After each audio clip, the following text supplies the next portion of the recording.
የቻይናው መሪ እንዳለው የድመቷ ቀይ ወይም ጥቁር መሆን ሳይሆን ዋናው ጉዳይ ድመቷ አስተካክላ አይጥ ትይዛለች ወይ ነው።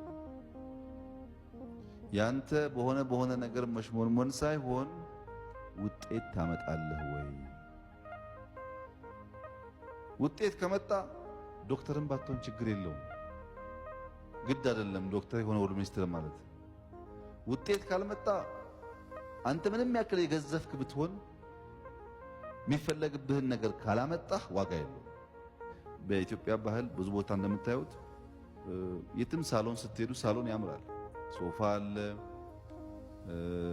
የጅማ ጣውላ አለ፣ ሶስት ብርጭቆ አለ፣ ቲቪ ማስቀመጫ አለ፣ ቲቪ አለ። ተጨናንቋል ሳሎኑ።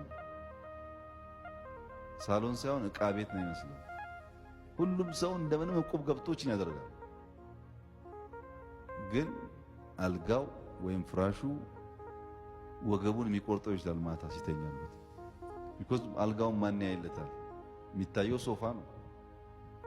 እዚህ ራሳችሁ ጠይቁ። ሶፋ ስንት የቀየራችሁ? አልጋ ስንት የቀየራችሁ?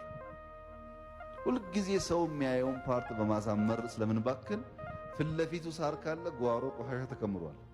የኢትዮጵያ ጓሮ በሙሉ ቆሻሻ ነው ያለው።